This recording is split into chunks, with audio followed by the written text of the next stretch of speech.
हाय taurus, कैसे हैं आप सब लोग। आइए देखते हैं क्या हो रहा है आपकी लव लाइफ में from the 6th to the 12th of June 2022।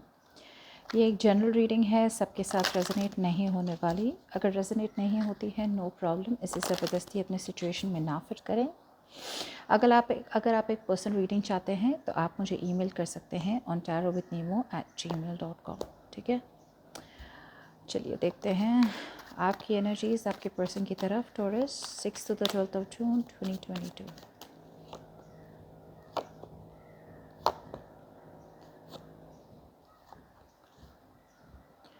आपके पर्सन की एनर्जीज आपकी तरफ।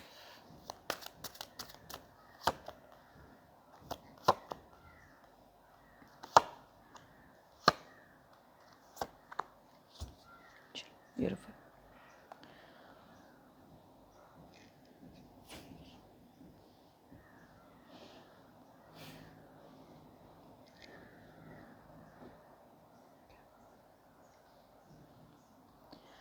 टॉरस, आपकी बात की जाए तो मुझे लगता है आप में से बहुत लोग हैं ना,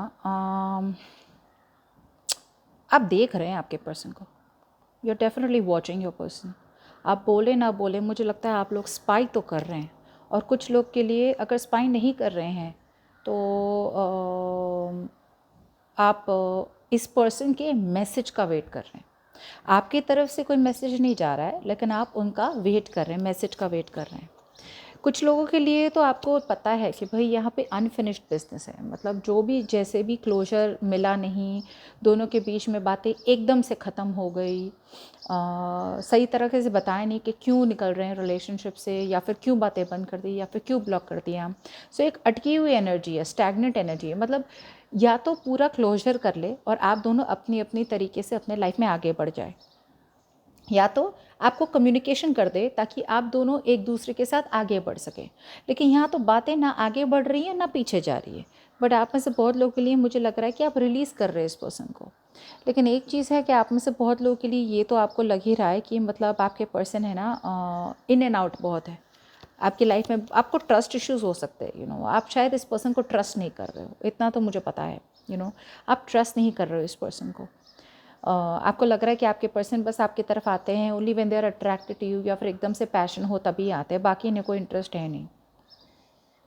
अब आपको मतलब आपके दिमाग में क्या है कि मतलब ये स्ट्रेस ख़त्म करना है आपको। बहुत टाइम से, बहुत दिनों से, बहुत महीनों से ये टॉपिक आपके दिमाग में चलती रहती है, चलती रहती है, चलती रहती है। अब आपके माइंड में कैसा है कि भाई अब मैं अपने ऑप्शंस ओपन रखना चाहता हूँ, या फिर अपने ऑप्शंस ओपन रखना चाहती हूँ। क्यों? क्योंकि स्ट्रेस तो कम हो। एक ही पर्सन पे जब हम फोकस करते हैं, ये गलत बात नहीं है, लेकिन एक ही पर्सन पे जब हम फोकस करते हैं दिन रात, बस वही वही वही वही वही वही सोचते हैं, तो कहीं ना कहीं दिमाग ख़राब हो जाता है। फिर क्या होता है, अगर वो पर्सन टॉक्सिक है तो कहीं ना कहीं हमारा पूरा ध्यान उन पे होता है। जो अच्छे इंसान हमारे लाइफ में आना चाहते हैं हम उन्हें रिजेक्ट कर देते हैं।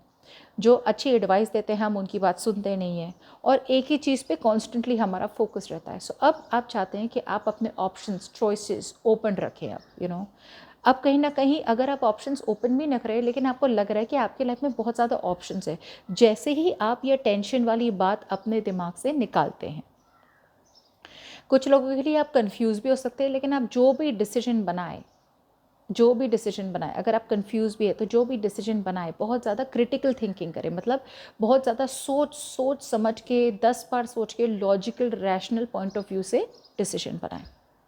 क्योंकि आपकी तरफ से अभी भी मुझे लगता है कि आपने आइसोलेशन बहुत ज़्यादा ले लिया। आप इनसे अलग रह रहे और बहुत ज़्यादा आइसोलेट रह रहे इस पर्सन से। You are staying away from this person for too long.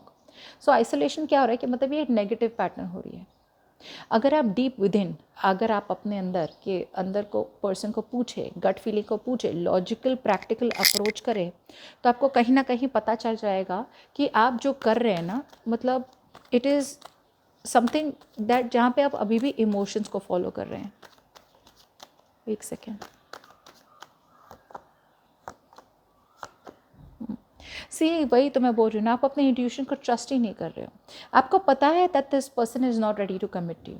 आपको पता है कि इस पर्सन के साथ स्टेबिलिटी स्ट्रक्चर नहीं है। कुछ लोगों के लिए आपके पर्सन मैरिड हो सकते हैं, वन साइडेड मैरिड हो सकते हैं। कुछ लोगों के लिए आपके पर्सन कमिटमेंट देना ही नहीं चाहते हैं। आप कहीं ना कहीं कम्युनिकेट करना चाहते हैं, प्यार भी करते हैं, लेकिन आप इंट्यूशन को ट्रस्ट नहीं कर रहे। मुझे ऐसा लग रहा है कि आपके इंटेंशंस में है कि आप अकेले रहें, लेकिन आप कुछ लोगों के साथ, नॉर्मली लोगों के साथ बात कर सकते हैं जहाँ पे आप डिस्ट्रैक्ट कर सके एक को। आप अपने आप को डिस्ट्रैक्ट कर रहे हैं, but not in a logical way. Distract करें इन अ वे कि जहाँ पे मुझे ये टॉपिक के बारे में सोचना ही नहीं है। जैसे मैंने कहा था ना, आप अपने ऑप्शंस ओपन रख रहे हैं, ओके। बट आपका इंट्यूशन बोल रहा है कि भाई दूसरे लोगों से बातें करने से यहाँ पे सोल्यूशन नहीं मिलेगा। किसी और लोगों से बातें करने के लिए प्रॉब्लम तो अभी भी वहीं रहेगी, बस आप दूसरे लोगों से बातें करेंगे तो टेम्पररी तो आप सोल्यूशन ढूंढ लेंगे, लेकिन उसमें एक परमानेंट सोल्यूशन नहीं मिलेगा। और परमानेंट सोल्यूशन तभी मिलेगा जब आपको अंदर अपने अंतरात्मा से पूछेंगे कि भाई मुझे करना क्या है। पहले तो हील करना है अपने आप को, इस ब्रेकअप से, इस सेपरेशन से हील करना है इस इंसान को, तभी जाके आप आगे किसी और के साथ कमिटमेंट में खुशी से रह पाएंगे। वरना आप अकेले रहो, 10 लोगों के साथ रहो, आप खुश नहीं रहने वाले।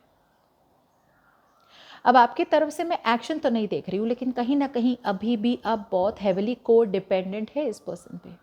आप अकेले रहने का आप में अभी भी कॉन्फिडेंस नहीं आ रहा है कि हाँ भाई देख लेंगे, मैं तो अकेला रह लूँगा या अकेली रह लूँगी। एक्टिंग ज़रूर कर रहे हैं आप अकेले रहने की, लेकिन ये सही एक्टिंग नहीं हो रही। ये एक्टिंग हो रही है। This is not the right thing you doing. आप अपने ऑप्शंस भी ओपन रख रहे हैं ताकि आप दूसरे लोगों के साथ कैजुअली बातें कर सके, लेकिन डीप विद इन अभी भी आप बहुत स्ट्रांगली अटैच्ड है इस पर्सन के साथ।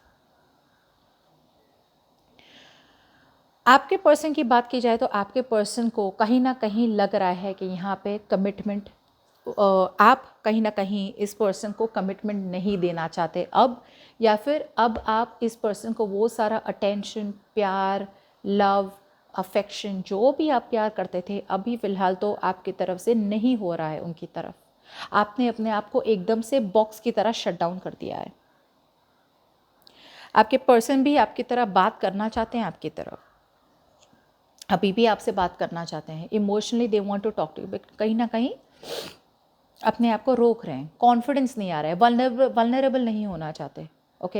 एंड कहीं ना कहीं they are jumping to conclusions too fast. अगर सच में बात बोलूँ तो आप दोनों एक दूसरे से बहुत ज़्यादा प्यार करते हैं, लेकिन प्रॉब्लम ये हो रही है कि आपको टेंशन में आप मरे जा रहे हैं, और अब ये टेंशन बहुत ज़्यादा हो रहा है। और इस पर्सन को लग रहा है कि आपकी तरफ से कोई एफर्ट नहीं हो रही है, क्योंकि जब से कनेक्शन ख़त्म हुआ है आपने कोई एफर्ट नहीं की है, ना आप कुछ उन्हें प्यार दे रहे हैं, ना प्यार से बात कर रहे हैं, ना कुछ। अब इनकी फीलिंग्स में तो बात है। अब कुछ लोगों के लिए ऐसा हो सकता है कि ये पर्सन ऑलरेडी मैरिड है, या मैरिड होने वाले हैं, या फिर दूसरों के लिए आपके साथ मैरिज चाहते हैं। डीप डाउन तो इनकी फीलिंग्स में है कि भाई शादी हो जाए तुम दोनों की, क्योंकि उनके इंटेंशन में ज़रूर ये है कि आपके साथ रिकन्सिलिएशन चाहते हैं। और ये इंटेंशन बहुत अच्छी बात है और बहुत सही बात है, बिकॉज अभी तो इनका दिल बहुत ज़्यादा टूटा हुआ है, ओके। ये पर्सन बहुत ज़्यादा टूटे हुए, और पता है क्या है मज़े की बात यह है कि आप दोनों एक दूसरे पे बहुत ज़्यादा डिपेंडेंट हो। आप दोनों ट्राई बहुत करते हो कि भाई हम सिंगल रहेंगे, खुश रहेंगे, हमें इनकी ज़रूरत नहीं है। वो बोलते, आप बोलते हैं आपको इनकी ज़रूरत नहीं है, लेकिन ज़रूरत दोनों को एक दूसरे की है। आप दोनों रह ही नहीं पा रहे हो एक दूसरे के बिना। ये वापस रिकन्सिलिएशन चाहते हैं, और कहीं ना कहीं ये पर्सन या तो अगर शादी नहीं हुई तो शादी आपके साथ करना चाहते हैं, ओके। और अगर इनकी शादी हो चुकी है फिर भी वो आपके साथ रिकन्सिलिएशन चाहते हैं, एक और बार ट्राई करना चाहते हैं, एक्स्ट्रा मैरिटल अफेयर हो तो। चलिए एक मिनट देख लेते हैं इनको ऐसा क्यों लग रहा है कि यहाँ पे बात बनेगी नहीं। इन्हें लग रहा है कि एक्शन तो आप ही ले सकते हैं। अब कुछ लोगों के लिए ऐसा भी हो सकता है कि ये पर्सन ऑलरेडी मैरिड है, वन साइड मैरिड है, ये मैं बता दूं पहले। और कुछ लोगों के लिए ये मैरिज चाहते हैं आपके साथ, लेकिन इन्हें लग रहा है कि एक तो इनका दिल टूटा हुआ है, ऊपर से आप बात नहीं कर रहे हो, तो उन्हें लग रहा है कि आपकी तरफ से आप ही सबसे डोमिनेटिंग हो यहाँ पे। तो अगर आप चाहते हो तो आप रिलेशनशिप को वापस ठीक से कर सकते हो, और अगर आप चाहते हो तो रिलेशनशिप कंप्लीटली टूट सकती है, जो अभी हो रही है।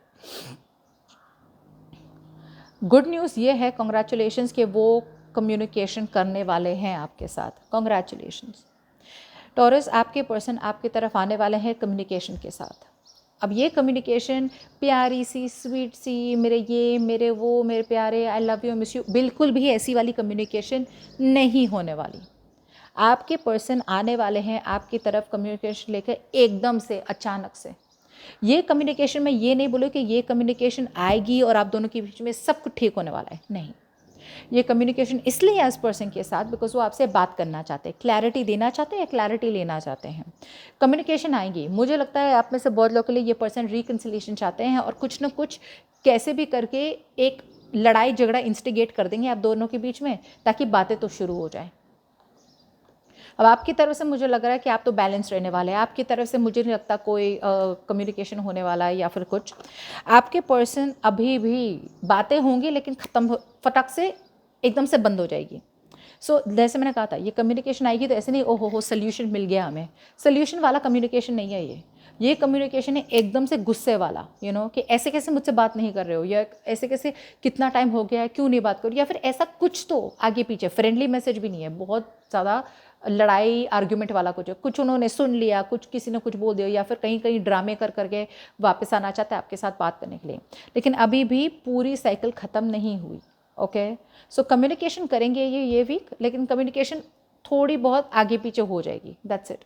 ओके, बट कम्युनिकेशन आ रही है। चलिए, गुड लक।